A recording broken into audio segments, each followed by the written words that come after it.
So while we're talking about waiting, I just wanted to take an opportunity to talk a little bit about disappointment, because I think that when you know God and you know that he can break down any walls, he can tear off any chains, he can raise the dead to life, then it can sometimes feel a little bit disappointing when you're waiting for a prayer that you know he can answer and he's not answering. So I just wanted to talk for a moment about disappointment and what that's looked like for me, or how it's felt and how I've overcome some of that disappointment. We're in the process of waiting for visas that I know God could grant whenever, however he wants to.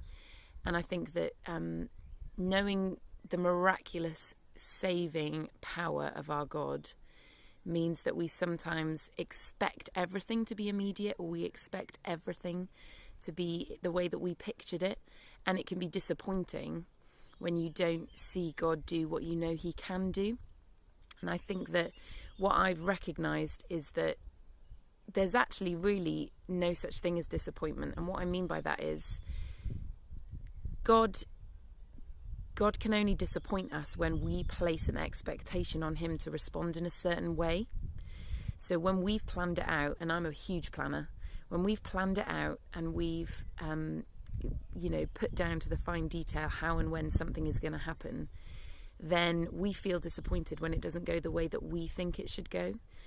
But actually, what I have experienced as disappointment and frustration, the crying out to God of when and why, and, can't we do this now, Lord? What I've experienced as disappointment is actually just a different expectation to what God is going to do. And I've realised that I'm never failed by God. I'm never let down, and I'm never left behind by God. But sometimes what I expected to happen hasn't happened. And my experience of that is disappointment. But that's because I tried to control the situation rather than fully trusting and believing that God's got a perfect way to do it. And so I felt disappointed because it hasn't been what I thought it would be. And I think what I've been learning in this season is trust means removing all your expectations. I was speaking once a while ago, and God just showed me that hope is expecting something to happen but accepting that you don't know when. And that's something that I've actually really lived out in this season, in this waiting season, is I expect that God will move miraculously. I expect that God will do something powerful and phenomenal through our family, and through moving and being involved in the building of his church. I expect that God's going to see miraculous things happen one way or the other with the church in America. But I just have to accept that I don't know when, I don't know how, I don't know the times, the details. I don't know that. And if that turns into disappointment for me, then I'm going to become bitter every time God doesn't do something that I want done. But that's not what faith is. Faith is having full confidence in the things that you can't see and the things that you can't always explain. And so I think that I've had to, I've been through seasons of disappointment and frustration, but I've had to recognise that actually the only thing I'm disappointed in is that my own plans were not fulfilled, my own plans were not met. And if I really truly trust that God is God, then I've got to be aware that his plans are far, far better.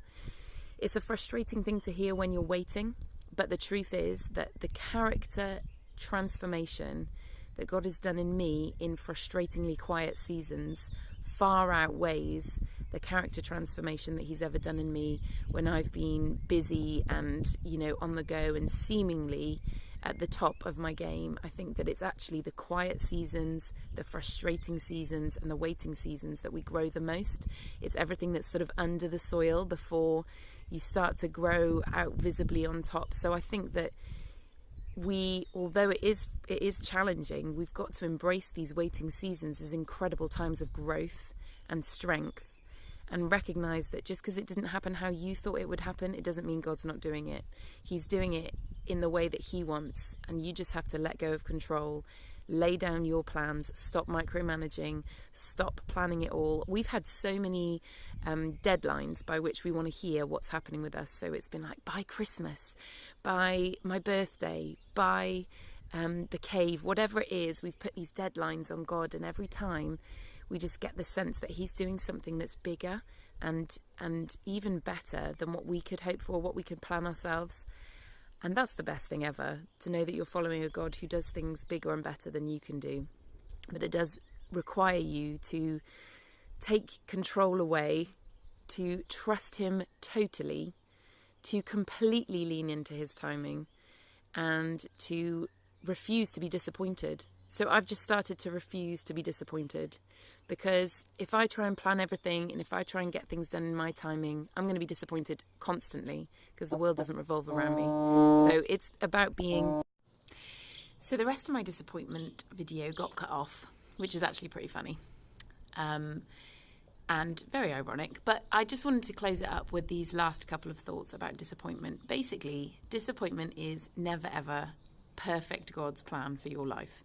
He doesn't want you to leave anything disappointed, and he's got far more for us than sadness and frustration and all the things that can happen when things don't go our way. So I just wanted to encourage you, if this is ringing a bell for you, identify what triggers you to feel disappointed in God. Maybe it's certain people, maybe it's certain times in the year. You know, maybe Mother's Day makes you feel disappointed in God because you're not a mother yet, or maybe Valentine's Day makes you feel disappointed in God because you haven't found that person for you yet, or whatever it is. Identify what makes you feel disappointed. For me, it's getting fixed on the times and dates, and sometimes looking back over our last year or two and recognizing that we thought it would be much quicker. That makes me start to feel disappointed. I've got to identify that and then just refuse it.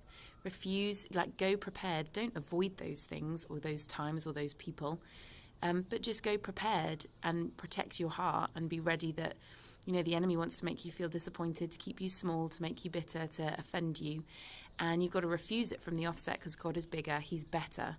But ultimately, the reason why we have to kick disappointment out is because it's rooted in entitlement, and if we feel entitled to receive a certain thing or be treated a certain way, then we're more likely to become disappointed when it doesn't happen, and nobody wants to live an entitled life. So I would just encourage you, if you are prone to disappointment or if you've experienced disappointment in this season, identify exactly where that starts to happen for you.